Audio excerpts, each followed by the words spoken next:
Sebastián Francisco Párvulo de Miranda Rodríguez. Nacido en Caracas el 28 de marzo de 1750, murió en la Carraca de Cádiz en España, a la 1:05 am del 14 de julio de 1816. Francisco Miranda, el padre intelectual de la masonería latinoamericana, comprometida en la lucha por lograr la libertad, la igualdad y la fraternidad.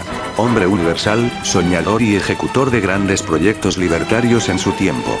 Su mayor proyecto: ver libre a todo el continente hispanoamericano y lograr la integración política, cultural y económica desde el Mississippi hasta el Cabo de Hornos. Fue Venezuela el epicentro para la creación de su gran idea, la cual bautizó como Colombia en honor al descubridor Cristóbal Colón. Sintió una inquietud planteada como necesidad de ver a Hispanoamérica como una gran nación, el cual forma un aporte que ha trascendido en el tiempo, y que si se hubiese seguido con sus ideas, se habría cambiado el curso de la historia de la América y su relación con los pueblos del mundo. Fue Miranda, como hijo de un español y una venezolana, un mestizo, que con ese origen y esa mezcla de sangre y culturas, le permitió enfrentarse a diferentes y variados escenarios culturales, sociales y también participar con pasión en las luchas revolucionarias que se sucedían en los tres continentes. Hombre hábil que recurría a diferentes personalidades del mundo para obtener recursos y utilizarlo para liberar del dominio español a los pueblos hispanoamericanos. Políglota, además del español hablaba francés, alemán, inglés, ruso, conocía el árabe y el italiano, y traducía del latín y el griego. Después de algunas incidencias, en 1780 fue enviado a la guarnición de Cuba, como ayudante del coronel Cajigal. Destacó rápidamente por su excelente preparación militar y su afición a la lectura. Pero las intrigas y la envidia política le hicieron caer en desgracia.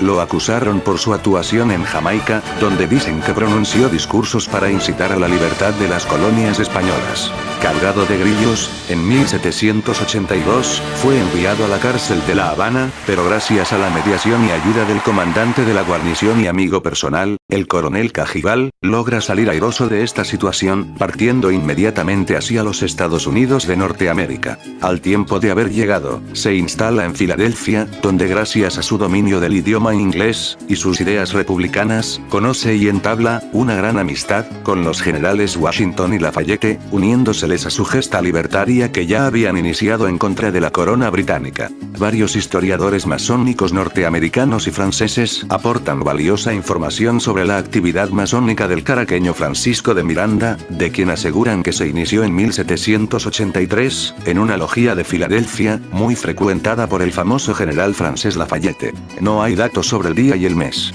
Por las contingencias derivadas de la guerra, al parecer se perdieron los archivos de la logía donde Miranda recibió la luz masónica. De lo que se sabe es que Lafayette fue su padrino de iniciación. Existen muchas referencias sobre la asistencia de Miranda a logias de Nueva York y de sus tertulias con George Washington en locales masónicos. Por esa vaguedad en la fecha de iniciación de Miranda, en Filadelfia, algunos historiadores demasiado ortodoxos han puesto en duda la iniciación del precursor en los Estados Unidos. No faltan quienes inclusive la rechazan de plano. Sin embargo, investigaciones posteriores a la publicación de los 2 volúmenes de Américo Carnicelli arrojan bastantes evidencias sobre los contactos de Miranda con Lafayette, que culminaron en su iniciación en una logía de Filadelfia, en 1783. Otros investigadores aseguran que Miranda se inició en la masonería en París, Francia, en 1797, meses antes de su regreso a Londres. Pero esas teorías se desmoronan solas con las referencias publicadas por diarios ingleses en 1785, donde hablan de las reuniones masónicas de Miranda con intelectuales y personajes de la nobleza. Al citar esas evidencias, un historiador británico llegó a la conclusión de que Miranda se inició en Filadelfia, Estados Unidos, en 1783. Recibió el grado de compañero en Londres, en 1785, y el grado de maestro, en París, en 1797.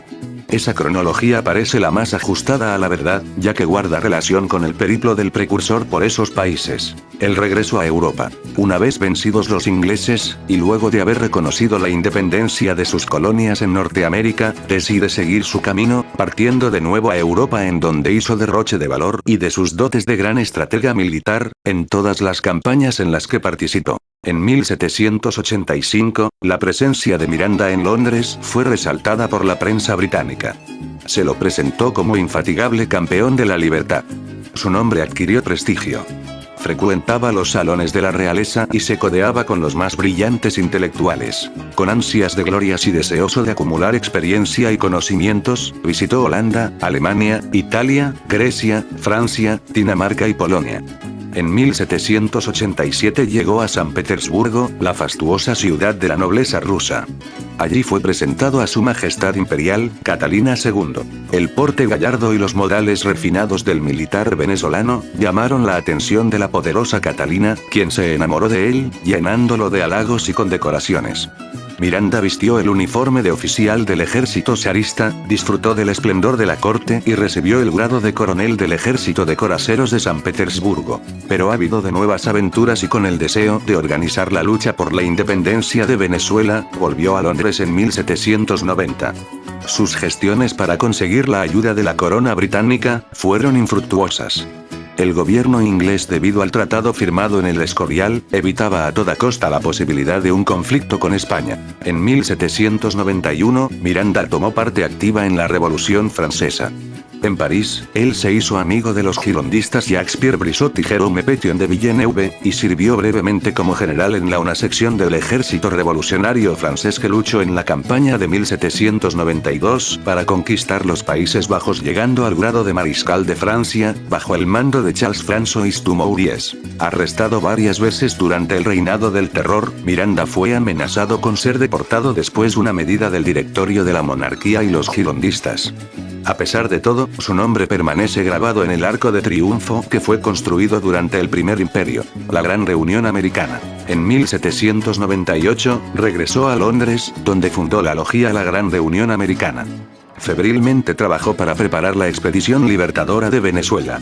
Esta logia es cuestionada por algunos historiadores masones, porque se salía de los rituales, para dar preponderancia a los ideales de la causa republicana. Miranda otorgaba grados de maestros a los que destacaban por sus dotes intelectuales y por su amor a la libertad y la causa de la independencia americana. Les tomaba un juramento especial, que siempre terminaba con el repudio a todos los tiranos y las tiranías. Los trabajos en la Gran Reunión Americana no versaban tanto sobre simbología o el catecismo masónico, como sobre las ideas de la Revolución Francesa y la necesidad de libertar a las colonias españolas en América. Esto critican los ortodoxos a Miranda. Afirman que se olvidaba de los rituales, para hacer foros sobre la importancia del sistema republicano y la reforma de las estructuras sociales en las colonias que deseaba libertar. Lo que no dicen los críticos de Miranda, es que todos los próceres de la independencia americana, daban prioridad en las logias, a discusiones sobre táctica y estrategia de la lucha que libraban, porque de ello dependía en gran parte del destino de los países donde actuaban. El gran mariscal de Ayacucho, Antonio José de Sucre, según refiere en un libro el historiador masón boliviano, Ángel Salas, en la logia de Chuquisaca que visitaba, discutía sus planes de gobierno. Por ese motivo, que se sepa, nadie nunca puso en duda la identidad masónica del extraordinario cumanés. En las reuniones de la logia Miranda tuvo la oportunidad de conocer al joven chileno, Bernardo O'Higgins, con el cual entabló una especial amistad, siendo entre otras cosas su maestro de matemáticas. Luego de más de un año de cordial amistad, Miranda le expone a O'Higgins, con detalle, todos los planes libertarios que por tanto tiempo había estado madurando. Sorprendido por la afinidad de criterios y opiniones sobre el tema, el joven chileno le narra a Miranda la historia y hazañas de Lautaro, el gran cacique araucano, que defendió y reconquistó el suelo de Arauca, venciendo al propio conquistador de Chile, don Pedro Valdivia, batalla en donde Lautaro pierde la vida en defensa de la libertad de sus hermanos de raza. Nació entonces la idea en Miranda, que luego llevaría a los hechos de homenajear al héroe araucano, fundando la logia Lautaro, teniendo con el tiempo filiales en varias ciudades europeas, siendo la de mayor importancia, la de la ciudad de Cádiz, en la cual fueron muchos los sudamericanos que allí se iniciaron como masones. Todos de la mano de Francisco de Miranda, abrazaron y juraron con devoción y entusiasmo patriótico, cumplir con los preceptos que promulga la masonería: la libertad, la igualdad y la fraternidad, para luego partir, cada uno a su patria, a emprender sus respectivas gestas que culminaron con la liberación e independencia de toda la América. De no haber sido porque Miranda sembró en los corazones de todos estos jóvenes la semilla de libertad y los preceptos de la augusta orden, difícilmente se hubiese podido realizar una empresa libertaria de esa magnitud. Salud, Francisco de Miranda.